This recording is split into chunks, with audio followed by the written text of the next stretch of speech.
You are listening to the Star Coach Podcast with Meg Rentschler, episode 86.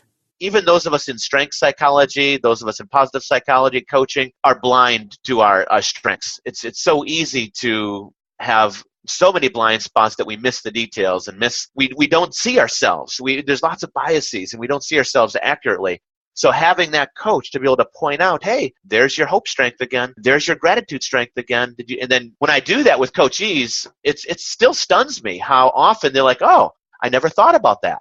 And I just assumed that, oh, well, they of course are seeing this, but they aren't. So I have a little rule for myself that in every single coaching session that I have, and mine are usually just 30 minutes, every single session, this is what I put upon myself, I must spot and reinforce at least one character strength in every single session. No matter if this person is a leader in positive psychology or if they're a young student, or an adolescent, whoever they are. So it's a little thing that I have just to kind of make sure to remind myself that there is the strength blindness in all of us, and I can help to kind of work around that and help this person to manage that a little bit. And that was Dr. Ryan Nemec, one of the featured guests of today's summary show around strengths. Can't wait to share more. Welcome to Star Coaches, the show for professional coaches that brings you coaching strategies, tools, and resources.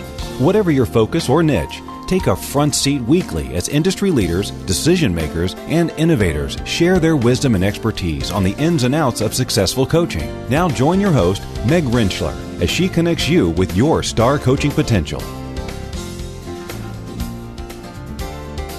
Hello, friends. I appreciate you joining for another episode of the Star Coach Show. This week, we're going to combine some key pieces of wisdom from guests over the past several months based around how to use a strength focus in your coaching.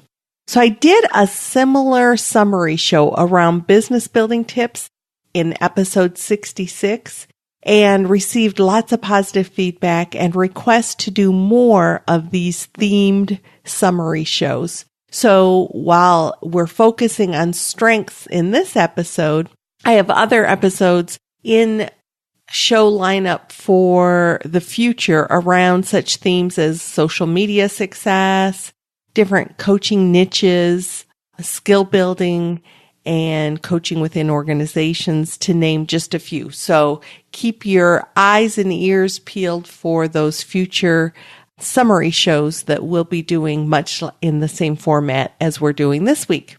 Now, as I said, we've had several guests over the last several months who have spoken to a strength-focused coaching with strength-focused assessments. And while we're going to highlight some gold nuggets from those interviews, I got to tell you that I had a hard time picking which segments I was going to use because there was so much wonderful information.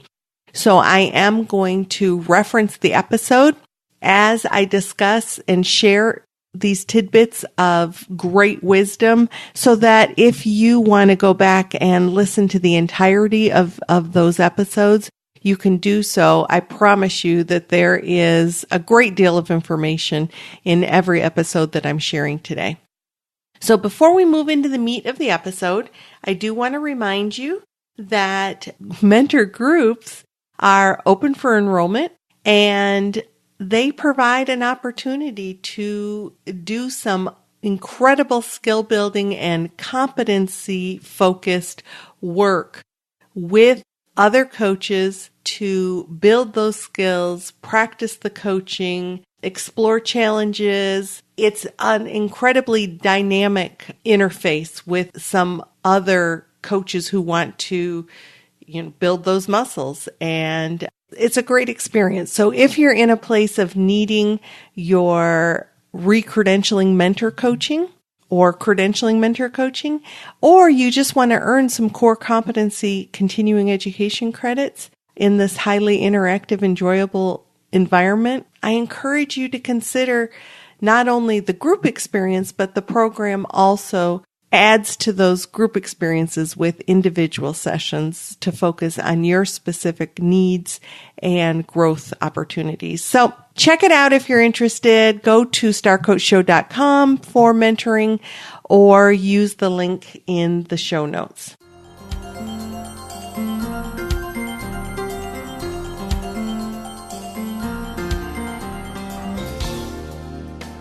Okay, so let's dive into our show today, where we are exploring the benefits of focusing on strength as an improvement strategy with our clients, as well as how we can apply our own strengths to our own professional and personal development.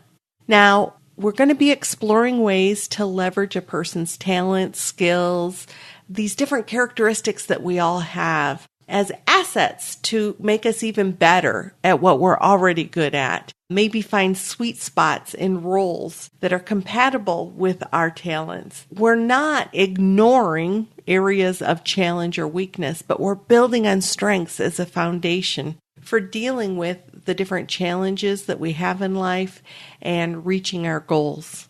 We are going to revisit some interviews that we've had with several experts in the fields of positive psychology and different strengths assessments. We're focusing on two well-known and highly respected strengths instruments, the Clifton Strengths Finder Assessment and the VIA Character Strengths Survey. So we're going to start with the VIA, and that's VIA Character Strengths Survey, by going to our interview with Dr. Ryan Nemec. Now, Ryan is the education director of the VIA Institute on Character, and he describes for us what character strengths are and how the Institute came to be. So let's go to our interview with Dr. Ryan Nemec. So character strengths are part of our core identity. We can think of them as who we are. You could think of these as capacities that we all have for thinking and feeling and behaving in certain ways. So there we have capacity to think and to feel and to act with gratitude. Or we have a capacity for greater teamwork that we can build up in ourselves. We have the capacity for curiosity and creativity and these kinds of things. And so that's very different than things that we do or that we're really good at doing, like our talents or our abilities or skills that we develop. All these are important types of strengths, but those would be some distinctions. In terms of this character strength work, it really came out of a 3-year project that collaboration of 55 scientists led by Marty Seligman, who's the founder of positive psychology, and Chris Peterson, who's this distinguished professor at the University of Michigan. So they led this team of 55 scientists on this journey to really discover what's best about human beings. What helps to create a flourishing life and a good life. So they scoured the research literatures and they looked at anybody that had written a text on virtue or on strength or on ethics or on flourishing, anything related to that, spanning 2,500 years, 2,600 years across all countries, all the religions, the great philosophers dating back to Aristotle and so on. And they wanted to see what they had to say about flourishing. And so they found common ingredients that are in all human beings. And so there were 24 character strengths that are found to be in all human beings. And so this was all a 3-year project that was championed and supported by the VIA Institute on Character, which is where I work. And the VIA Institute is a nonprofit organization in Cincinnati, Ohio. And our job continues to be, since it was in the early 2000s when all this work started, our job continues to be to really advance the science and the practice of these 24 character strengths. There are many different ways we can engage with a client and work to build the relationship and client awareness. One of those is by using assessments in our practice. And Ryan discusses the benefits of using the strengths assessment within the coaching relationship and what that brings and how we can utilize that instrument in this next clip. And it's a great relationship builder and conversation starter because so many coachees and clients, really have this hard wiring. I mean, all of us do this hard wiring to be deficit based and to look for problems. And so to be able to have a test that says, here's not just what you're good at, but actually what's most central to who you are. And this is a valid test. This isn't just kind of some made up questions. And so when you, coachee, takes this test, quickly, it'll take you 15 minutes or so. You can do that before our first session. You can do it before our third coaching session, whenever. And you'll get these free results and print them up and take a look at it. And it just changes the conversation, because then the conversation is very much about what's the evidence saying about what this unique person, this coachee, what their highest strengths are, and how might I begin that conversation with them. And you just kind of see the eyes lighting up in the coachees when they look at their results, and then you see the smiles perking up on their lips as they're talking about it, because it's something new. And they know that in going to see you, the coach that's doing this, they know that something maybe is different about this particular coach or this counselor or whoever. This person is really interested in who I am as an individual. So it's really, I think of it as a game changer in coaching work, counseling work, these kinds of things. In this next part, Ryan explains how we can effectively use the strengths tool for our own growth as we partner with our clients. It's coaching through the lens of character strengths. So as a coach is viewing themselves and viewing their client, they'd be being very tuned in to their own character strengths. So first of all, it's all about know thyself first. So the coach needs to have taken the VIA survey, know their own strengths, and be pretty savvy in exploring them, talking about them, reflecting on them. How does this make up who I am? What is the point of me being high in fairness, or me being high in the leadership strength, or what does it mean that I'm high in prudence, or high in humility, or appreciation of beauty and excellence, or gratitude? So to have that general knowledge about that, and then to begin applying it in one's own life just as a coach, or in one's family, in one's schooling, and so on. So that's really a key first step, is that know thyself exploration and use approach. And then once the coach is equipped and knows something about this work and applying it, then it's a matter of seeing the client through that lens. And so to be able to look at what the client is saying and the content of what they're saying, how they come into the office, the conversations you're having through that lens of strengths. So we often think of an initial step is what we call strength spotting. So that's where a coach will be on the lookout, kind of using this language as a lens for what might this particular coachee be what strength might they be using right now? And to be able to point that out in the conversations, in the problems that they discuss, in the aspirations that they have. So if a coachee is talking about a struggle that they had with their boss, and there's kind of a conflict back and forth, and they're not knowing what to do, the coach can perhaps point out maybe there's the coachee is using perseverance in the conversation. Maybe the coachee is using some hope, wanting to improve things. So what strengths are being used there? So that strength spotting can actually have quite a bit of mileage when it comes to this work. Episode 31 was absolutely filled with strategies for maximizing the coaching experience for clients with a strengths focus using the VIA Character Strengths Assessment. To hear Ryan's entire interview, go to starcoachshow.com and search episode 31, or you can grab the link in our show notes.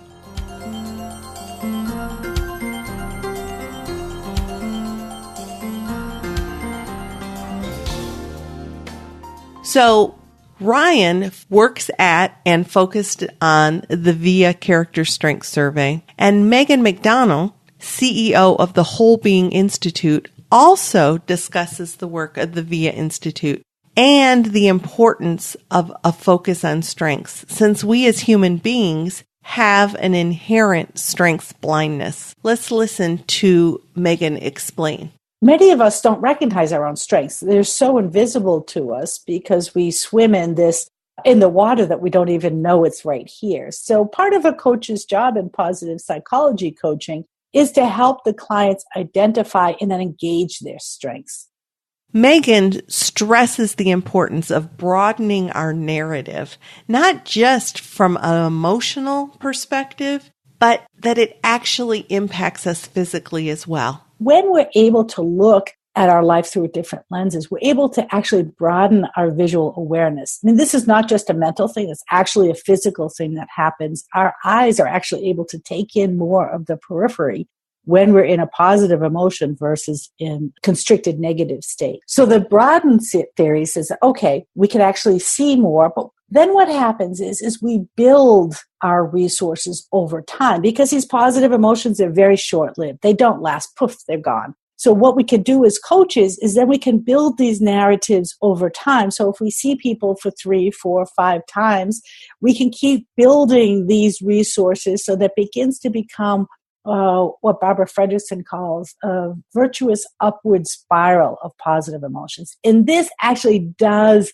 stick with us. It builds capacity and capability over a longer period of time versus just the momentary feel of a positive emotion that doesn't have longevity. So we want to do 2 things as coaches. Find the positive right now and then build on it as the coaching situation unfolds. By identifying strengths, we can then help clients elevate those strengths and flourish in their lives. So if we were to get really, some of the signature strengths are, for example, love of learning or creativity or prudence.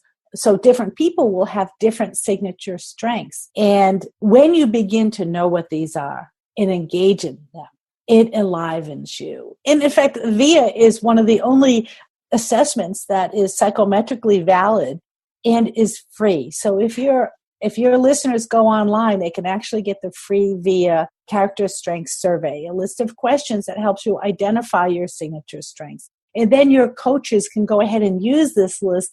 When they hear the stories, if you knew someone's story, for example, that their signature strength was appreciation of beauty and excellence, I guarantee when they tell a story, somewhere in there will be that signature strength. And then you can elevate it through that coaching relationship.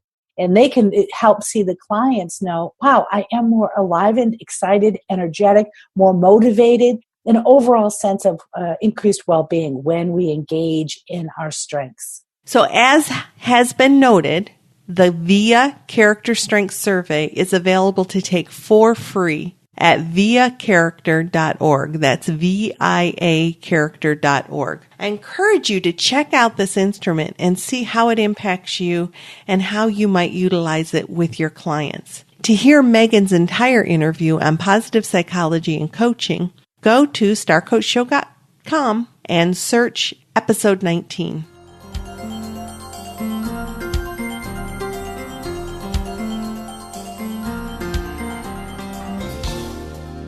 So we talked about the fact that there are 2 strengths instruments that we're going to be focusing on today. We just did a dive into the VIA Character Strengths Survey, and now we're going to shift and look at the Clifton Strengths Finder assessment. We had Jennifer Thornton join the show to talk about ways that the Strengths Finder assessment can be applied to work with teams and coaches. As a Clifton certified strengths coach, Jennifer was very well versed in the ways to use the instrument. And we join her interview now as she shares how a strengths focus became a common language in a multicultural organization where she worked.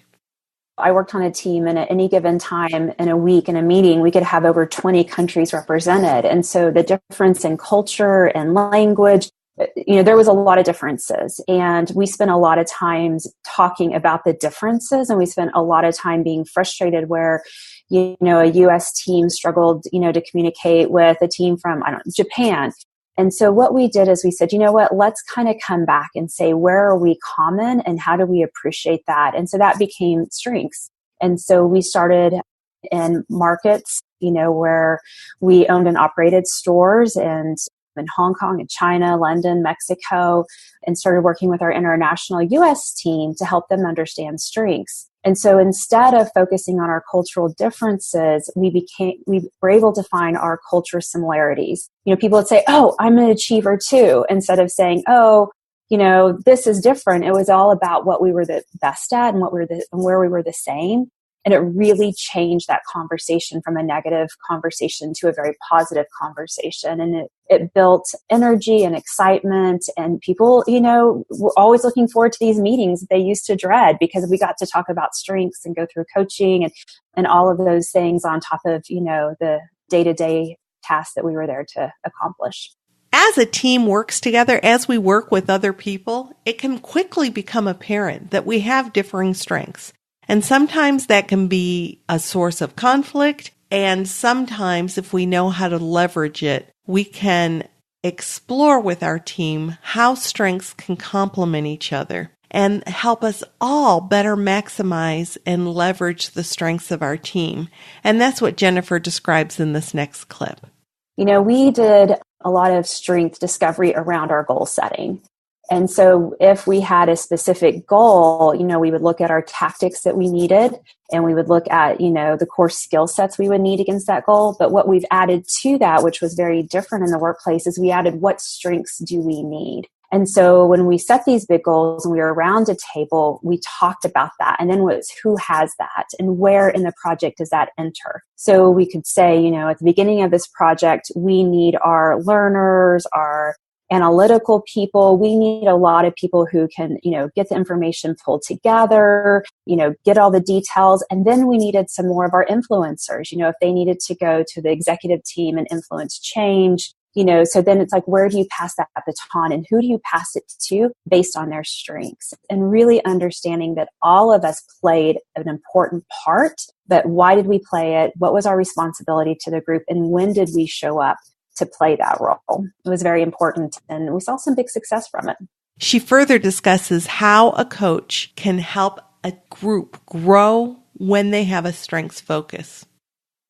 That was our first key. And as a coach, you can come in to a group and help them really start to understand where their team strengths are. Are they heavy in one area or another?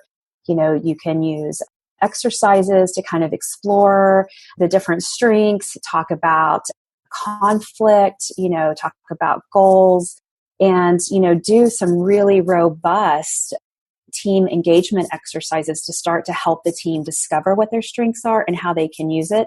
And a lot of times, once you started that process, then the people you're working with are saying, oh, I could use it for this, or, oh, no wonder why I'm always picking that up, or, oh my gosh, if I'd only known, I would have called you every time I got to this point where I got stuck.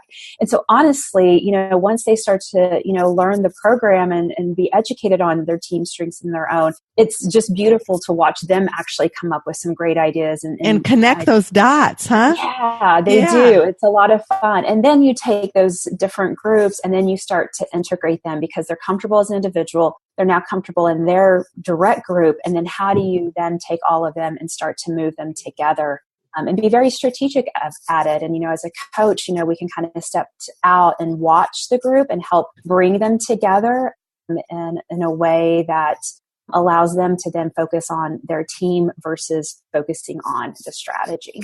As individuals and teams better leverage their strengths, everybody benefits. The individual benefits and the organization benefits.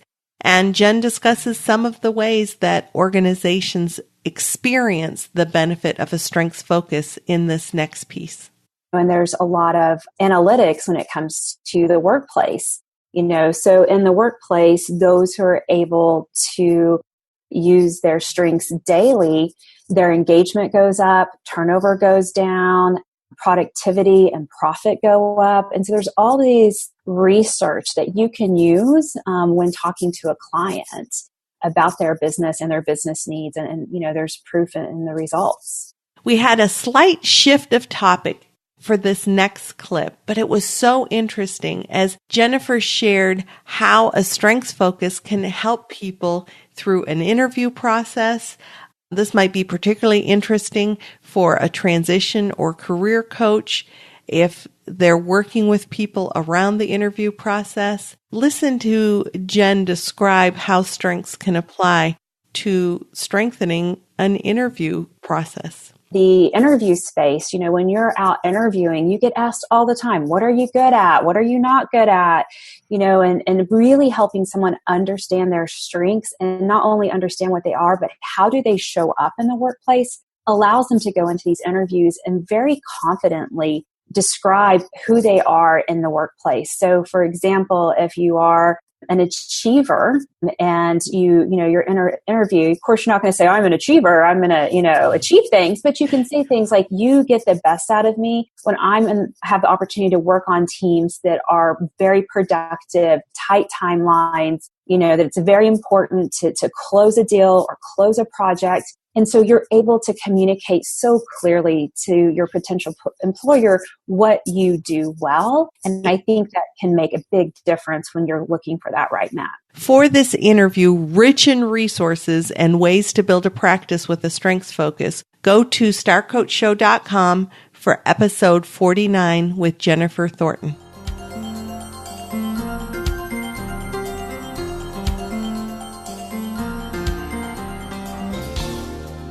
Now, if you are a regular listener to our show, you know that we look at strategies, tools, and resources for coaches that actually make up the STAR acronym in our title from both a perspective of how we work with clients as well as how we can use these strategies, tools, and resources to build our practice, build our credibility, how we market ourselves, and reach our target population. And we have looked at the perspective of strengths so far in the show from that perspective of how we can focus strengths with our clients and help through the process of strengths focused on our clients. Now let's turn the lens towards ourselves in this next piece of today's show and look at how can we use a strengths awareness to build our business and our marketing? Brent O'Bannon, another certified Clifton Strengths coach, helped us to focus on how our strengths can help us approach the selling of our services or the marketing and business aspect of our business in a way that's authentic because it's strength-based for each of us. Brent shares how he works with coaches to identify and utilize their strengths to create a marketing strategy that comes from that place of authenticity and hopefully brings down any anxiety about marketing, which sometimes we have, to create successful businesses. I've created a system that as a coach, we want to help you, number one, grow stronger, work smarter, and live richer. And if you think about it, there's a 3-step process that I help coach others. And that is, number one, we grow stronger by maximizing our strengths. So the talent themes you have, what knowledge, what skills, what practice can we use to grow that talent into a true world-class strength? That's the first step. Mm-hmm. The second step is, how do you work smarter by mobilizing those strengths? Literally launching those strengths into certain activities. So for example, one coach that I worked with has input as one of their strategic thinking themes. This particular coach loves to collect articles, collect tools and resources, and how he gets most of his new clients is when he builds a relationship, he will begin to send them through email all kinds of articles, all kinds of resources and tools. And because of that information that he shares, they wind up building a relationship and coaching with him. So he is mobilizing, he is launching his input into this activity of sharing resources. And it's authentic for him. It's part of kind of what makes him tick. He cannot not do it because that's how he is. And so we just want to empower that. But the next and third step is to live richer as a coach. We need to monetize our strengths. And so that is, how can you have a better money mindset so that you're valuing your services and valuing yourself and what you bring to your coaching. And so how can you make money? So this particular coach, in fact, I coached him it's very similar that there may be a free version of getting tools and resources, but then now he has a paid version where people can pay to be in a membership site. Mm-hmm. And he has even more resources so he can now earn money and make even better profits from that particular talent, theme, and strength that he has. Brent was also very passionate about challenging us as a profession to grow our money mindset. Listen to his thoughts in this next clip. Coaches need to grow their money mindset and to really value their strengths in themselves and find specific strategies that they can use authentically with their strengths in their marketing and sales. To learn more about being authentic and natural in your business building strategies because you're focusing on your strengths, listen to Brent's entire interview, episode 77 at starcoachshow.com.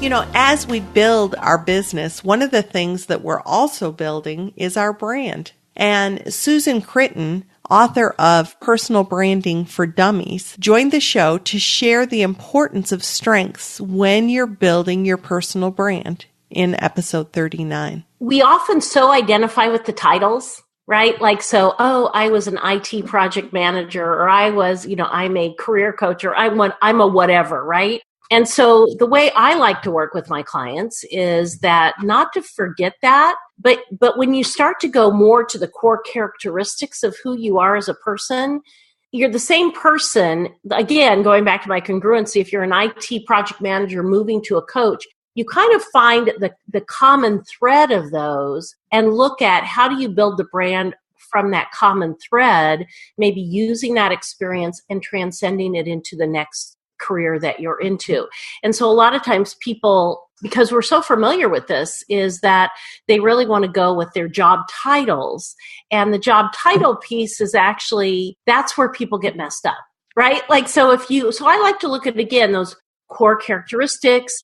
I am a big fan of the Strengths Finder. And so I use the Strengths Finder a lot with my clients. And I always say, okay, so if you have a strength of strategy, you have a strength of strategy wherever you go.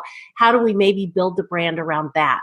Now, also in her interview, Susan emphasized the point on what we need to remember when we build our brand in this next piece. I always think about this one interview I had years ago with a boutique outplacement firm here in the Bay Area.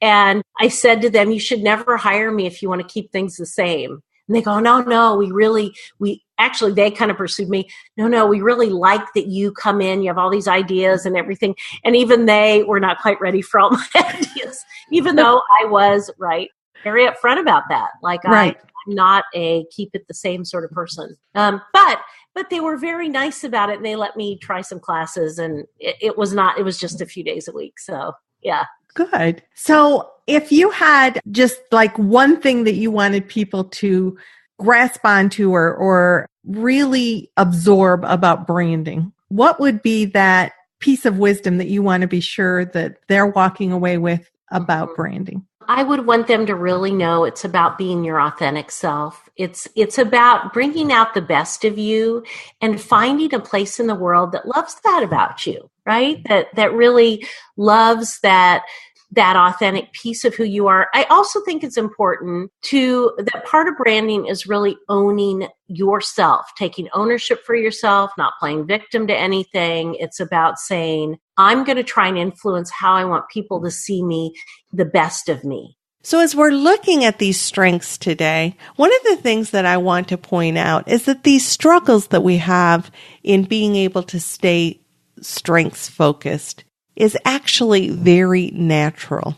We're going to visit again with the Whole Being Institute CEO, Megan McDonald, as she points out that we are wired to be very attentive to what's wrong and to put our focus there, even when it might get in the way of our development, or even when we're trying not to do that, and to think about that when we are creating our businesses, when we're building our confidence.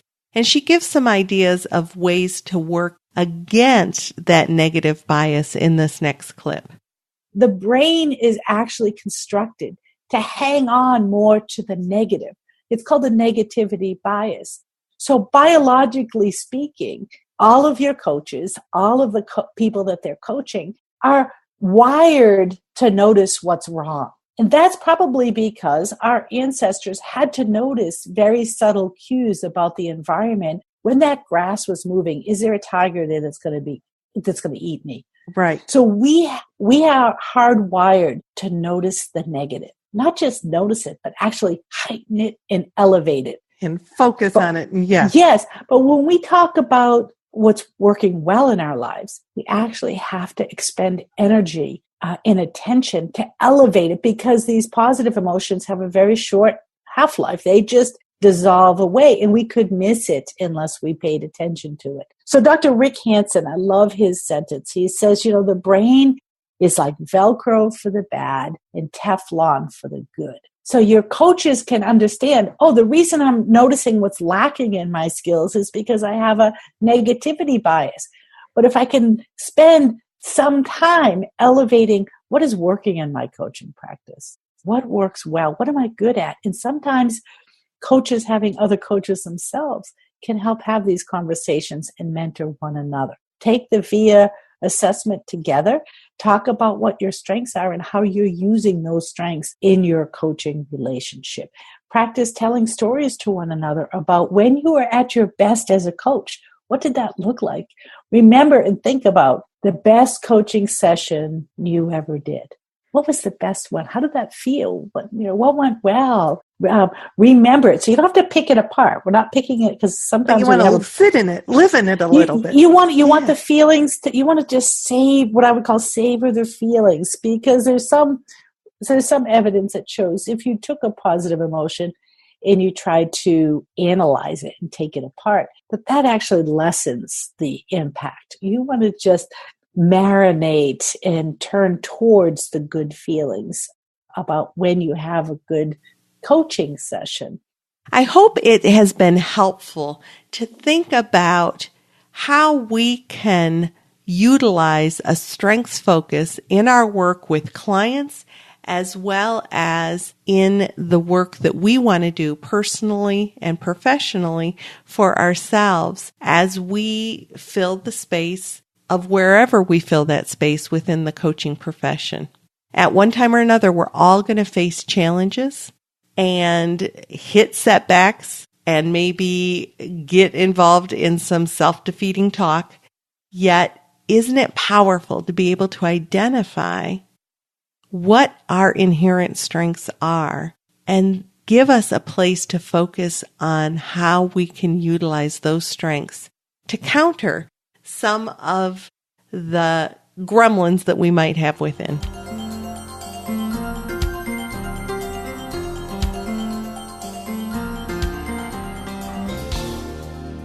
So I want to thank you for joining us again in today's show. I hope you enjoyed all the expertise that was brought forward. If you want more information about any of the episodes we discussed today, go to starcoachshow.com. While you're on the site, check out information about the mentor program. I would love to work with you as a mentor if you're needing some mentoring. I encourage you to tune into the Extraordinary Coach Summit, which is going on right now, and there's a link for that in our show notes. And I also encourage you to tune in next week as we have Coach Dave Gerber joining the show to talk about conflict resolution. Until next week, this is Meg Rentschler wishing you the very best for your coaching success. Have a fantastic week.